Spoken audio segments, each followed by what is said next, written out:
जीव और आत्मा के बीच के अंतर को समझाना हमें न केवल भौतिक जगत की सीमित समझ से परे ले जाता है, बल्कि आध्यात्मिक वृद्धि और आत्म साक्षात्कार की ओर भी मार्गदर्शन करता है। इस वीडियो का उद्देश्य न केवल इस विषय पर जानकारी प्रदान करना, बल्कि अपने सभी साधकों को आत्म अन्वेषण की यात्रा पर ले जाना।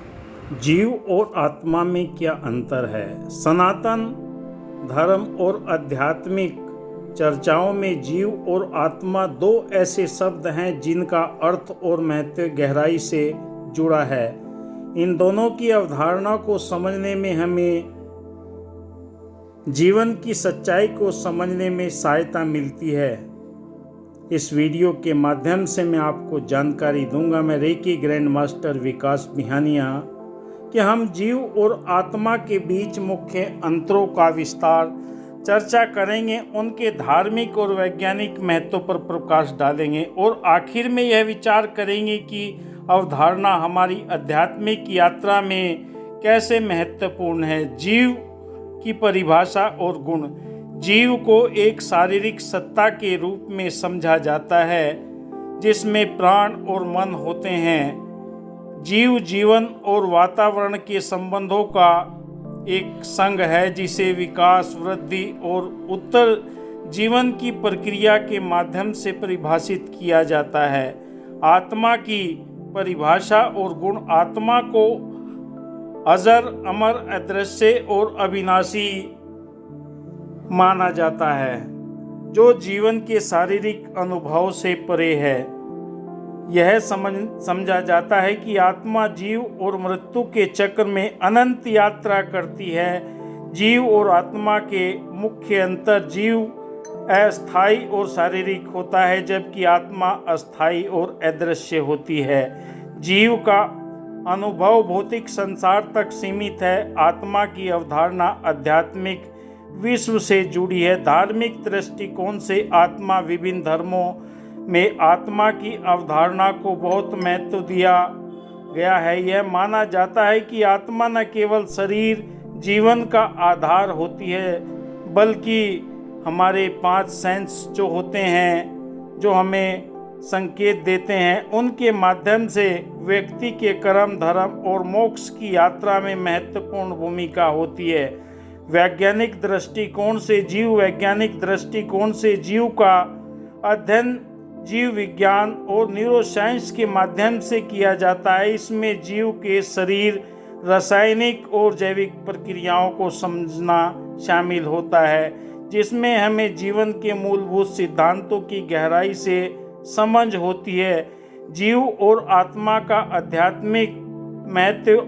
आध्यात्मिक दृष्टिकोण से जीव और आत्मा की भूमिका हमारे आत्म खोज और मोक्ष की यात्रा में केंद्रित होती है। यह यात्रा हमें अपने आप को, हमारे अस्तित्व के उद्देश्य को समझने में मदद करती है और हमें आत्म साक्षात्कार की ओर ले जाती है। जीव और आत्मा के बारे में समझना हमें न केवल खुद ही बल्कि समुच्चे ब्रह्मांड की गहराई में झांकने का अवसर देता है। इस ज्ञान के साथ हम अधिक समर्पित, अधिक समझदार और अधिक संतुष्ट जीवन की ओर अग्रसर होते हैं। जीव एक ही जन्म और एक ही मृत्यु है। आत्मा न जन्म है न मृत्यु है। जीव का भला इसी में है कि वो इस एक जन्म का सदुपयोग कर ले। पूरा आप जीवन को उसकी भलाई इसी में है। आपको याद रहे कि एक ही जन्म है और एक मौत निकट आ रही है लगातार। तो इस माध्यम से हम देखते हैं जीव आत्मा हमारे जीवन के अंदर परम सत्य को जानने के बाद में इस पारब्रह्म परमात्मा के साथ में विलीन हो जाती है। आत्मा अजर, अमर, अविनाशी है और हमेशा कायम दायम है, जबकि जीव सदा ही नासवान माना गया है। ये शरीर हमें मिला है अपने मूल की पहचान करके, उस परमात्मा, अल्लाह, ओम, वाहिगुरु, गॉड को जानकर मनुष्य जीवन को अपने लक्ष्य तक पहुंचना इस जीव की सबसे बड़ी उपलब्धि होती है। समय रहते हुए मनुष्य योनि में ही ये कार्य किया जा सकता है। जितने भी साधक हुए हैं, जितने भी पीर पैगंबर अवतार हुए हैं, उन्होंने इसी विषय पर ज़्यादा जोर दिया है कि मनुष्य योनि में ही आप परमात्मा का बोध करके अपने जीवन को मुक्त कर सकते हैं। इस निराकार पारब्रह्म परमात्मा की सत्ता को जानकर अपने इस लोक को सुखी और परलोक को सुहेला कर सकते हैं। मनुष्य जीवन का अंतिम और प्रथम लक्ष्य परमात्मा का बोध ही है, जो मनुष्य योनि में ही किया जा सकता है। दूसरी अन्य योनि में आप ना तो ओम का जाप कर सकते हैं, ना भगवान को ध्यान कर सकते हैं, ना आपके पास में ऐसा ज्ञान होगा जिससे आप अपने कर्मों को सुधार कर इस परमात्मा के साथ में नाता जोड़कर जीवन के लक्ष्य को हासिल कर ले। क्योंकि मनुष्य योनि कहा कि बड़े भाग मानुष तन पावा, सुर दुर्लभ सब ग्रंथन गावा। ग्रंथों में लिखा कि बड़े भाग्य से मानुष तन मिला है।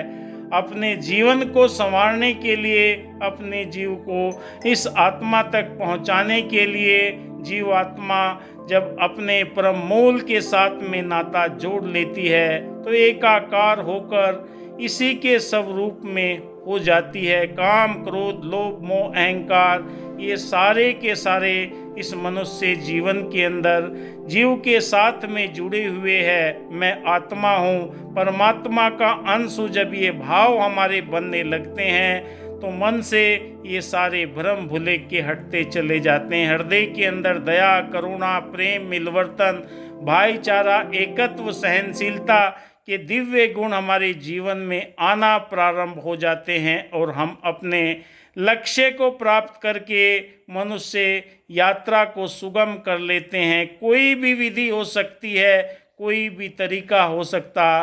कहा कि गुरु बिन भव निज तरह न कोई, ब्रू ब्रंच शंकर समोई। भगवान शिव के तरह भी हो जाए, गुरु के बिगड़ निस्तारा नहीं। आप मेरे चैनल को सब्सक्राइब किए। धन्यवाद। जय हिंद।